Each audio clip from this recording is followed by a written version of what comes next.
Hello and welcome to the Amateur Austenite. My name is Frances Duncan. I am an author and the founder of the Jane Austen Society of New Zealand. However, I am underqualified for my job as I am and have always been an enthusiastic amateur. Today we are going to be discussing Chapter 18 of Pride and Prejudice by Jane Austen. Chapter 18 is the Netherfield Ball. It's quite a long chapter. It's 14 pages in my version of the novel, which is definitely the longest chapter we've had so far. Quite a lot happens. Elizabeth is hoping to find Mr Wickham there, but of course he's not. And she had dressed with more than usual care and prepared in the highest spirits for the conquest of all that remained subdued of his heart, trusting there was not more than might be won in the course of an evening.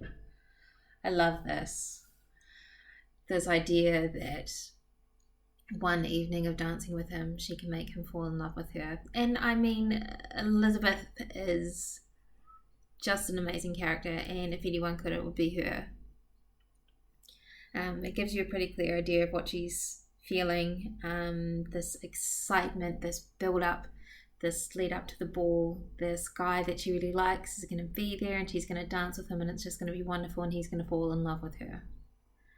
It doesn't work out quite as she's planned, unfortunately. She discovers, because as soon as she arrives, Mr Denny tells her and Lydia that Mr Wickham is not going to be there. And he indicates that the reason that Mr Wickham is not coming is because of Mr Darcy, which puts Elizabeth's back up about Mr Darcy. Not that she really needed the extra encouragement for that, but she decides that she's going to have a good time anyway. Elizabeth was not formed for ill humour, and she really wasn't. She's there to have a good time, and so she may be a little bit disappointed, but she'll find other ways to enjoy herself, and she knows that it's a big night for Jane and she wants to be there to support Jane anyway. She has her first two dances with Mr Collins, which are described as dances of mortification, which just sounds terrible. The moment of her release from him was ecstasy. These give you such a clear picture of what she's experiencing in these moments.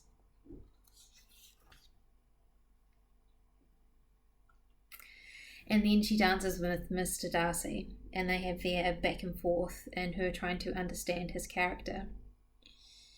It starts off a little bit silted, and he smiles and assures her that whatever she wished him to say would be said. It's him being quite polite. And she asks him questions to try and understand his character. You never allow yourself to be blinded by prejudice, she says. She's trying to illustrate his character. She's trying to make it out.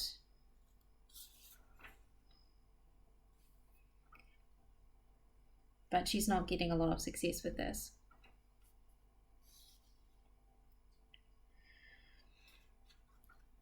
Miss Bingley tells Elizabeth that George Wickham, as she calls him, is merely the son of old Wickham, the late Mr Darcy's steward. And Elizabeth gets quite upset about this and says, all you've told me basically is that he's the son of Mr Darcy's steward. Everything else there's no evidence for. When Elizabeth discusses with Jane, she says, I shall venture still to think of both gentlemen as I did before. And I think what's interesting here is this is a line that Jane herself could have said. That she will continue to think of both gentlemen as she did before as well, because Jane doesn't like to make quick judgments on people. She likes to have really good evidence before she thinks badly of anybody. We know how long it takes her to not trust Miss Bingley. Mr Collins decides to embarrass his family by introducing himself to Mr Darcy, and he says, I find quite an insulting thing to Elizabeth when she suggests that he not introduce himself to Mr. Darcy. Mr. Collins says, "I have the highest opinion in the world of your excellent judgment," compliment so far, "and all matters within the scope of your understanding." So, yeah. "I have the highest opinion in the world of your excellent judgment. Except that I don't think you understand the area that I'm talking about." Which is a bit of a dick move, really. So he goes and talks to Mr. Darcy. Mr. Darcy is quite cold to him. And there's a beautiful line that he talks and talks and talks, and then when at last Mr. Collins allowed him time to speak, gives you an idea that Mr. Darcy was standing there almost tapping his foot, waiting for his opportunity to say something.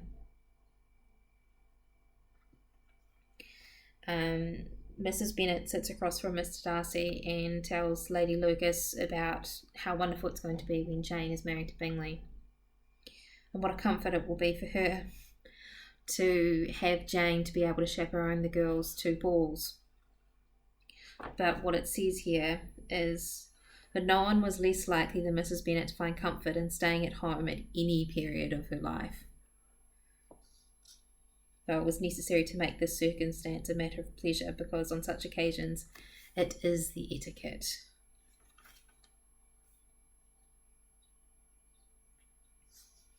The embarrassments continue. Mary sings not well, and then Mr. Bennet tells her to stop singing, which is also embarrassing, and Mr. Collins stands up very loudly saying that he would sing if he were given the opportunity as well.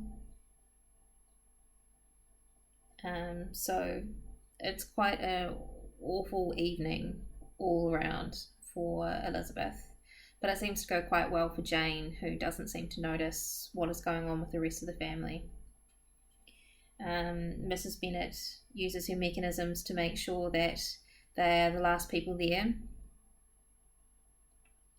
and it becomes abundantly clear to Elizabeth how little they are wanted in the house. And Mrs. Bennet invites Mr. Bingley to have family dinner with her, with the family.